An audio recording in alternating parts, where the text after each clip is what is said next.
Di ayat 10 itu faqultu astaghfiru rabbakum innahu kana ghaffara. Di lisan Nabi Nuh alaihissalam sudah diajarkan ya, sejak eranya Nabi Nuh alaihissalam bahwa orang-orang yang berbuat salah itu ya diingatkan potensinya. Ada rahmat Allah Subhanahu wa taala untuk memperbaiki kesalahannya sehingga menjadi saleh. Ya, ini satu fitrah. Jadi di setiap era itu selalu percikan rahmat Allah itu diberikan kepada setiap hamba ya melalui utusan-utusan Allah. Di era-eranya ada rasul ya, ada nabi, kemudian rasul nabi berhenti ya dengan hadirnya Nabi Muhammad SAW dan wafatnya beliau, selesai era kenabian, selesai era kerasulan, maka semua petunjuk-petunjuk yang telah sempurna itu diteruskan oleh sahabat beliau dari kalangan ulama. Nanti kalangan ulama ini mengajarkan kepada ulama di generasi selanjutnya, di tabi'in, tabi'ut tabi'un, sampai kemudian kepada kita. Nah, ini pakemnya sudah ada. Jadi dalam diri kita ini boleh jadi setiap manusia itu kan tidak ada yang suci ya, kecuali para nabi dan rasul yang memiliki sifat maksum, dijaga dari kesalahan. Boleh jadi saya, Anda, kita berbuat satu kesalahan, tapi rahmat Allah menjadikan kita itu mendapatkan fitrah untuk memperbaiki itu. Nah, ini yang nggak dimiliki oleh setan. Setan itu salah ya salah, kan? Salah ya salah. Jadi ketika dia berusaha untuk mendapatkan rahmat Allah pun dengan taubat itu selalu terhambat dengan kesombongannya, istakbar itu.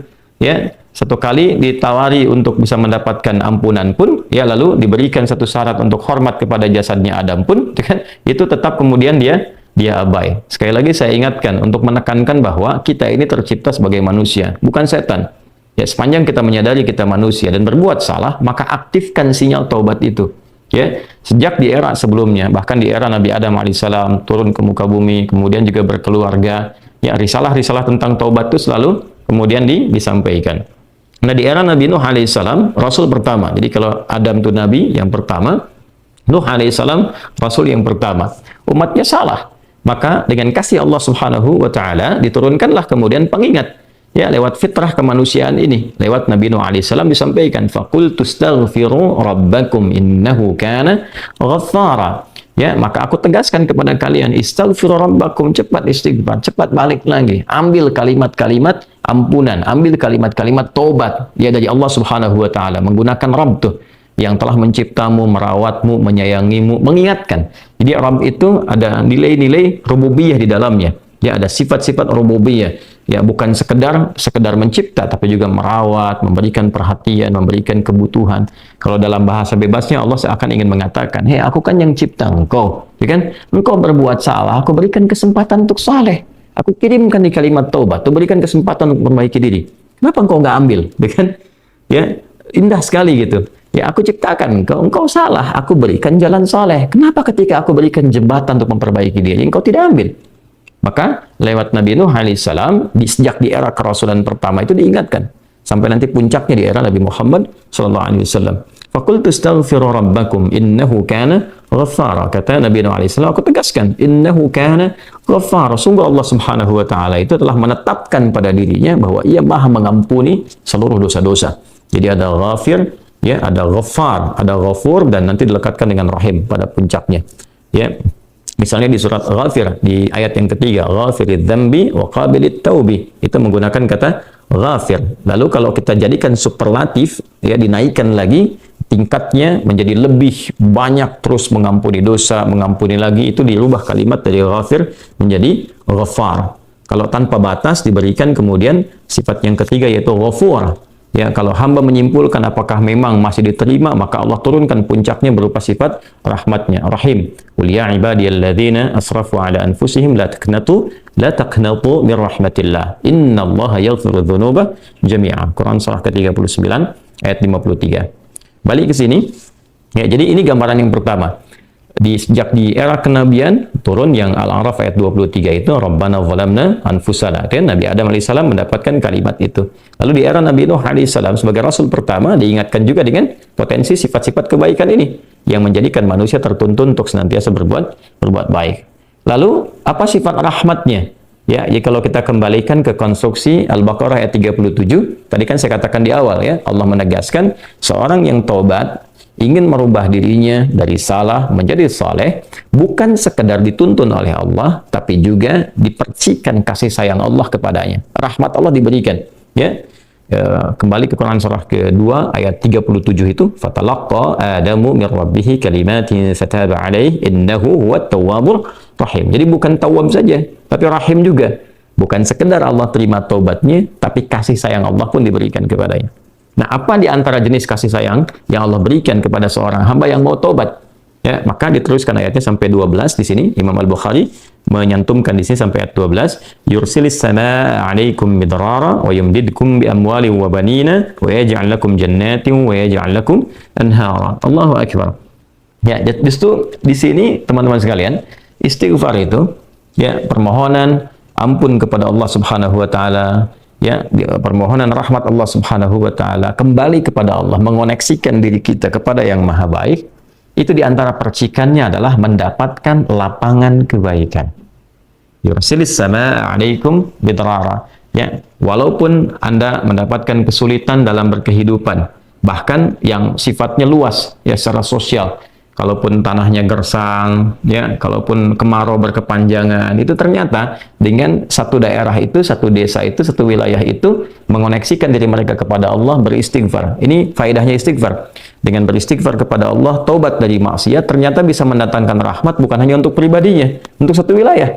Ya, ini pelajaran dari Quran. Ya, Allah akan memberikan kesan begini, jangankan bagi setiap personalnya, setiap orangnya. Ya kan? Ada masalah sekampung pun, contohnya kekeringan misalnya, contohnya kemarau, lalu sekampung itu, ya, atau ada orang-orang soleh di situ yang membiasakan taubat kepada Allah, istighfar kepada Allah, mengoneksikan dirinya kepada Allah, ya kan? Itu luar biasa, percikan rahmat Allah. Ya, apa diantaranya? Yursilis sama ya 'alaikum midrara. Allah memerintahkan kepada langit itu untuk menurunkan hujan. Ya, dengan curah yang memberikan maslahat. Kemudian wa yumdidkum bi amwalin wa banina. Ya, lantas kemudian melapangkan kepada engkau urusan hartamu. Ya, bahkan memberkahi engkau dengan keturunan-keturunan yang baik. Jadi Masya Allah, ya, orang tua yang rajin istighfar, suami yang rajin istighfar, itu ternyata bukan sekedar menjadikan ia mendapatkan penerimaan taubat. Dia berhenti dari perbuatan maksiat, usaha-usaha yang tidak baik, dagang yang tidak benar, dengan perbuatan curang, ya, perbuatan menipu, perbuatan-perbuatan yang tidak elok, korupsi, jauhi potensi itu. Disogok dia hindari, diajak korupsi dia jauhi dan sebagainya. Lalu konsisten pada kebaikan dan dia isi dengan istighfar. Astaghfirullahaladzim, astaghfirullahaladzim. Rabbana zalamna anfusana wa illam taghfir lana wa tarhamna lanakunanna minal khasirin. Dia konsisten pada kebaikan itu, wa yumdidkum bi amwal. Allah akan lapangkan dia pada harta-harta yang lebih berkah. Allahu akbar. Ya. Jadi diberikan kelapangan dulu pada dirinya, kemudian diberkahi hartanya. Jadi berapapun yang dia dapatkan, Allah berikan berkah padanya. Sehingga dia merasakan kebahagiaan dengan harta itu. Karena ada orang yang merasa seperti kelihatan banyak, tapi tidak menikmatinya. Ya, baik itu boros, baik itu merasa kayaknya banyak tapi nggak kepake. Ya, barang-barang habis beli ini lagi, tapi memuaskan nafsunya saja. Ya, temannya ngajak begini, dia harus terpaksa beli. Kadang-kadang ngutang, atau mungkin dia dapatkan sesuatu tapi jalan-jalan yang haram, jalan yang salah. Dia tidak menikmatinya, dan ini yang paling bahaya. Ya, ini yang paling bahaya. Lawan lapang kan sempit. Jadi hartanya kayak banyak, tapi menyempitkan kehidupan rumah tangganya. Ya, hubungan suami istri jadi nggak enak, dengan anak jadi nggak nyaman. Itu ciri keberkahan biasanya. Ya, ciri keberkahan yang tidak didapatkan. Jadi kalau berkah itu dapat, walaupun terlihat kuantitasnya nggak sama dengan orang, dia 100 juta, ini 1 juta, tapi kenikmatannya luar biasa. Ya, di rumah ada kebahagiaan, hubungan menjadi nyaman, apa yang ditata itu bermanfaat, yang dimakan menjadi daging, dari daging itu terkonstruksi menjadi pengetahuan, jadi macam-macam, jadi energi, ya, energinya dipakai pada kebaikan.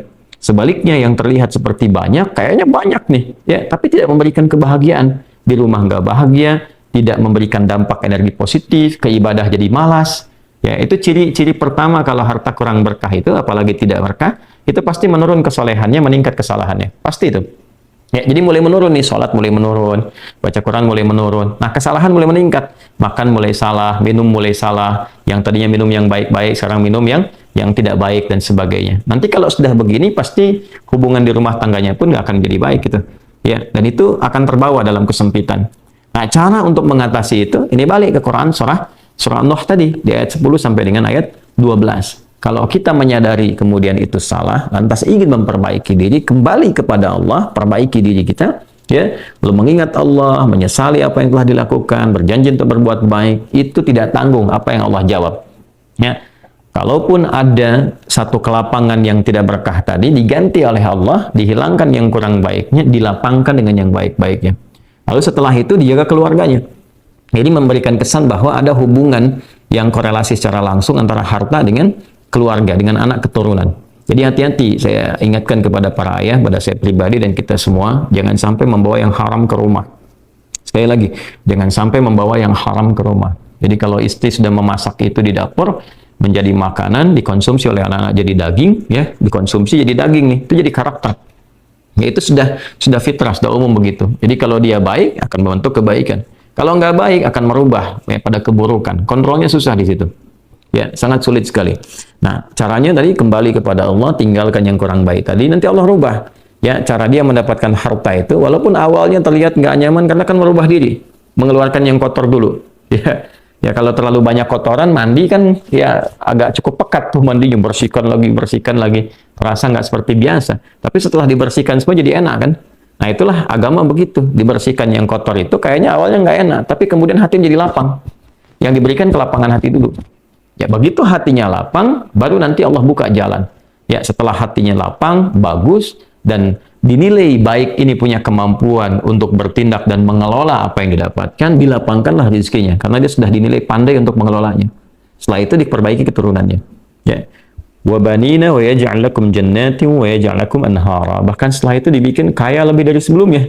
Ya asetnya ditambah lagi, diberikan kenikmatan hidup, ya sampai dijaga hingga kembali kepada Allah Subhanahu wa taala. Itu faidah istighfar. Jadi kalau kita biasakan bertekad, berniat memperbaiki diri dari yang salah menjadi baik, itu Allah sudah berikan motivasi. Aku bukan hanya terima taubatmu, tapi aku rubah keadaan hidupmu lebih istimewa, lebih mahal nilainya dibandingkan dengan keadaan sebelumnya yang terlihat seperti fata morgana. Kemudian dikuatkan dengan Quran surah ketiga Ali Imran ayat 135 ya. Di sini disampaikan Allah Subhanahu wa taala berfirman, a'udzubillahi minasyaitonir rajim. Bismillahirrahmanirrahim. Walladzina idza fa'alu fahishatan aw zalamu anfusahum ini dzakarullaha fastaghfaru lidzunubihim. Wa may yaghfiru dzunuba illa Allah wa lam yusirru ala ma fa'alu wa hum ya'lamun. Di highlight di sini di firman Allah Subhanahu wa taala, dzakarullaha fastaghfaru lidzunubihim. Ya, yaitu orang-orang yang mendapatkan rahmat Allah Subhanahu wa taala itu. Jadi ini korelasinya dengan ayat 133. Jadi ayat 133 itu Allah Subhanahu wa taala berjanji bagi orang-orang yang menyegerakan istighfar. Jadi ingat dosa hari ini nih. Sekarang misalnya malam nih, kita ingat ada dosa yang dikerjakan. Lantas ketika ingat itu istighfar.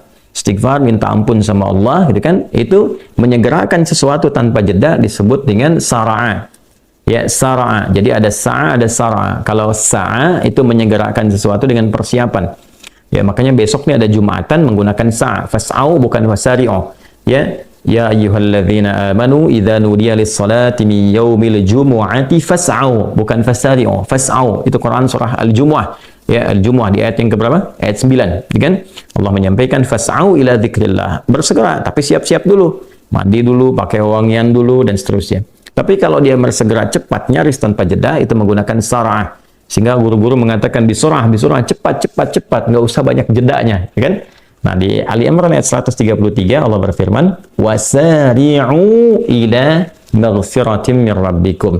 Kalau engkau merasa ada salah, bergegas, jangan tunda-tunda. Ya ingat malam ini, jangan tunda besok. Gimana kalau kemudian tengah malam meninggal? Ya, segera istighfari. Nah, orang yang menyegerakan istighfar saat ingat kesalahan, apa yang didapatkan? Wa jannatin arduhas samawati wal ardu uiddat lil muttaqin. Maka orang ini akan diberi harapan oleh Allah, ya diperkenankan untuk memohon, bahkan ketika pulang disiapkan surga untuknya seluas langit dan bumi. Dan itu bagian dari sifat takwa. Jadi takwa itu bukan sekedar amar ma'ruf. Saat Anda ingat sholat, Anda ingat puasa, ingat baca Quran.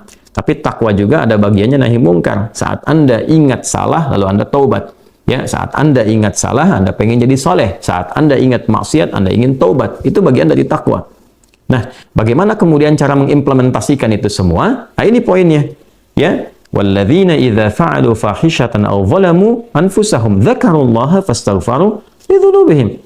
Itu orang-orang. Ini menggunakan sering diterjemahkan dengan orang-orang yang, gitu kan? Walladzina, alladzina disebutkan 1080 kali dalam Al-Qur'an setidaknya.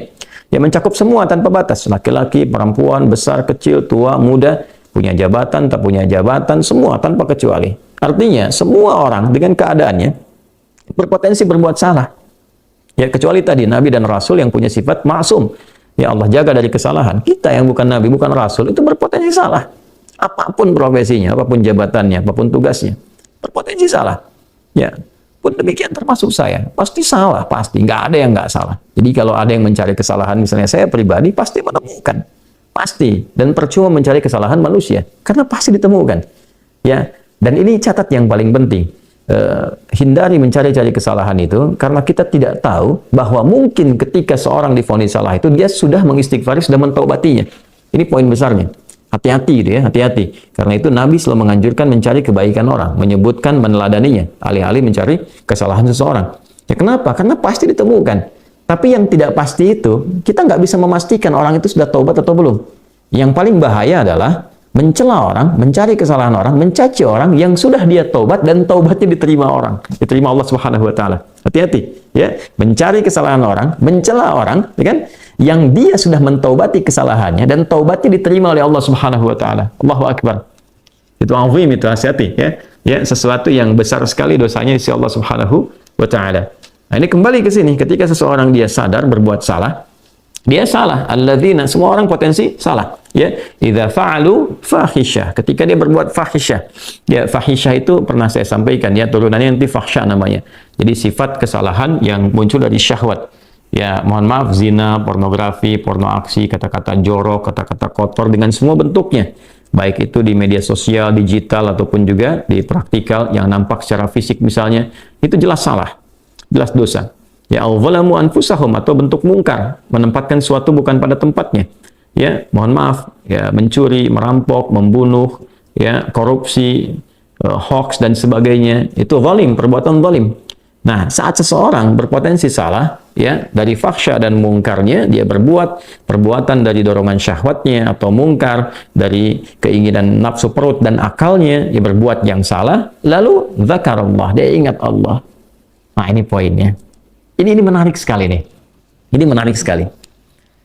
Kok lanjutan ayatnya zakarullah? Bukan dia sadar bahwa dia itu telah berbuat salah. Kenapa zakarullah? Ini poinnya. Ya.